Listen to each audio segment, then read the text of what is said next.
Oui, il y a une petite bombe qui a éclaté dans le monde du sport régional. La présence de Martin Dagenet à la barre des Huskies de Rouyn-Noranda qui n'aura finalement pas duré une saison complète. La Meute qui a annoncé cet après-midi avoir congédié son entraîneur-chef après 50 matchs cette saison. Il sera remplacé par Steve Hartley qui sera en poste dès demain pour la rencontre contre le Titan d'Acadie Bathurst. Ce dernier qui a été l'entraîneur-chef des Voltigeurs de Drummondville de 2018 à 2022 après avoir été instructeur adjoint avec les Voltigeurs et les Mooseheads d'Halifax. Les Huskies qui occupent le 3e rang au classement général du circuit Cecchini avec 32 victoires, 13 défaites et 5 revers en temps supplémentaire.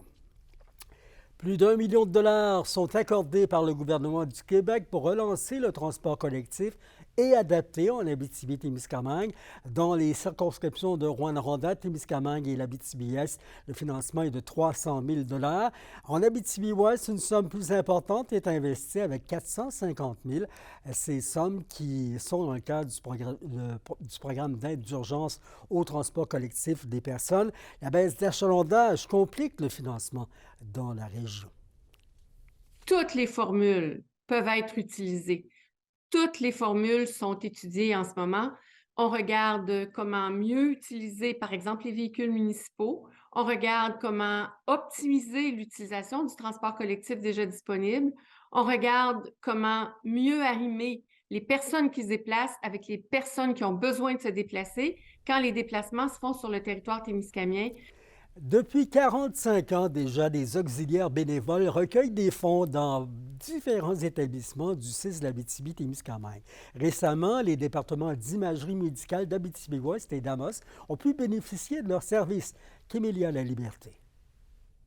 On peut acheter des civières, des chaises roulantes, en répondre à tous les besoins d'hiver. En offrant de leur temps, des auxiliaires bénévoles ont permis l'optimisation de salles d'imagerie médicale dans les hôpitaux d'Amos et de La Sarre. Avec une donation de 6 400 $, de nouveaux équipements non médicaux ont pu être installés. La chaise pédiatrique, en fait, c'est destiné évidemment là, aux enfants pour qu'ils puissent avoir des examens en imagerie médicale en toute sécurité. Puis la table à langer, bien évidemment, c'est pour pouvoir changer les enfants aussi en toute sécurité là, dans les salles d'examen. Les principales sources de financement proviennent des ventes dans les boutiques des hôpitaux d'Amos et de La Sarre, ainsi qu'avec la location des chambres à la Maison des Aurores boréales de Macamic. Jacqueline et Sylvie font d'ailleurs partie de ces volontaires qui offrent quelques heures par semaine à l'hôpital d'Amos. C'est agréable, les gens ils sont contents qu'on soit là, ils apprécient nos services. On est bien fiers, c'est les collations en oncologie.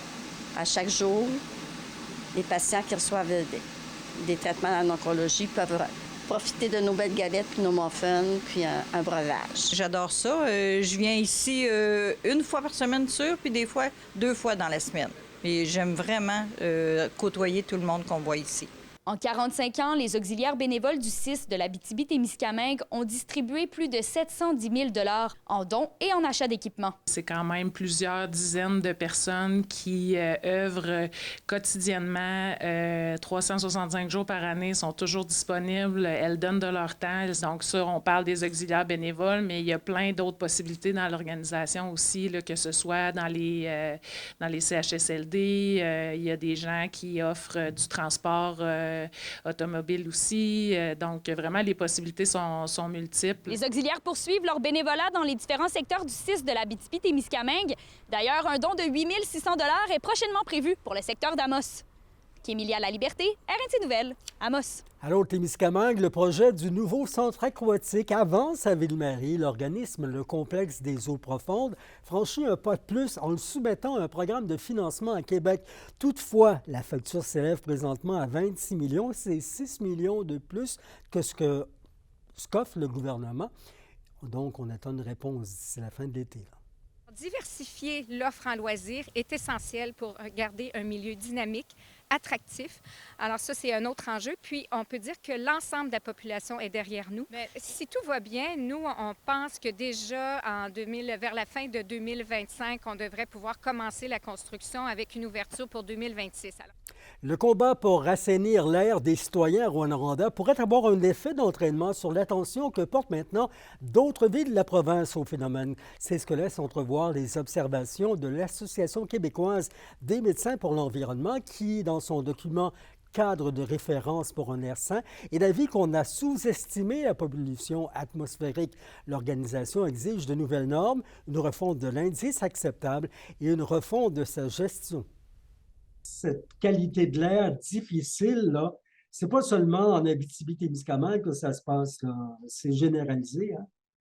Oui, en fait, l'Association québécoise des médecins pour l'environnement a publié hier un cadre de référence en vue d'une stratégie nationale sur la qualité de l'air qui a été co-signé en fait par 14 organisations médicales, des fédérations du domaine de la santé, etc. Donc, c'est beaucoup de professionnels de la santé qui sortent en appui avec la reconnaissance, en fait, que la pollution de l'air, c'est un enjeu qui est important, qui est possiblement, en fait, qui a été négligé et sur lequel on peut agir. À ce moment-ci, à travers le monde, on n'est pas les seuls, mais il y a à peu près 99% de la population mondiale qui respire quotidiennement un air qui dépasse les recommandations de l'Organisation mondiale de la santé. L'arrivée du cadre de référence pour un air sain, ça prouve pour vous l'urgence de la situation?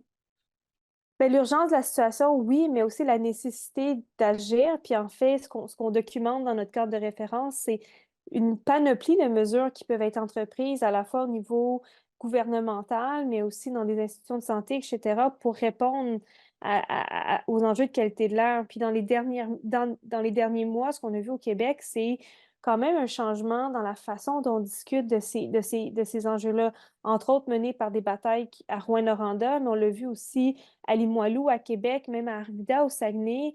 De plus en plus, les gens dénoncent des conditions qui étaient un peu reconnues comme acceptables antérieurement, sur lesquelles on acceptait une forme de complaisance. Et là, on dit non, ça suffit, on veut avoir accès à l'information, on veut être capable de respirer un air sain, on veut contrôler les émissions des grandes entreprises et des grandes pollueurs.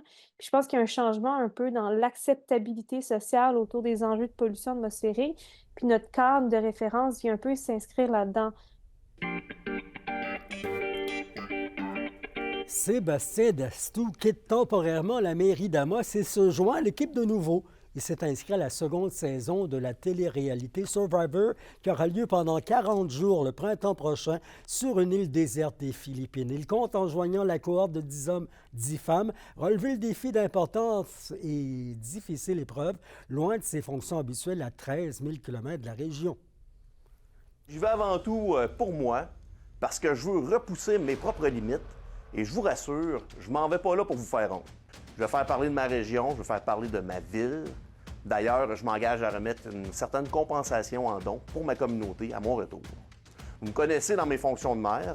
Dans l'émission, vous allez apprendre à me connaître beaucoup plus intimement. Vous allez découvrir le Sébastien au-delà du maire et du préfet. Le centre de plein air du mont Kanasuta à Rouyn-Noranda et le mont Vidéo à Barrault se préparent pour l'arrivée d'une centaine d'athlètes les 9, 10, 11 février. Le championnat de ski alpin du regroupement de la CEMAC se mettra en branle dans la région. La compétition qui est destinée aux jeunes évoluant dans les U14 et U16. Le Redout termine en force ce soir. Environnement Canada nous offre un cocktail pluie, grésil et neige et un mercure de moins 4 à moins 6 degrés. Bon, c'est un peu normal. Demain, ce sera nuageux avec une température, vous voyez, entre 3 et 5 degrés. Vendredi, de la neige et de la pluie encore, avec entre 6 et 7 degrés. C'était vos infos régionales. Vous l'avez entendu en ouverture de bulletin. Le fils de Bob Hartley, oui, Steve, prend la relève au poste d'entraîneur chez le ski de Rouyn-Noranda. Des réactions sont sûrement à venir. On les aura. Bonne soirée. Au revoir à demain.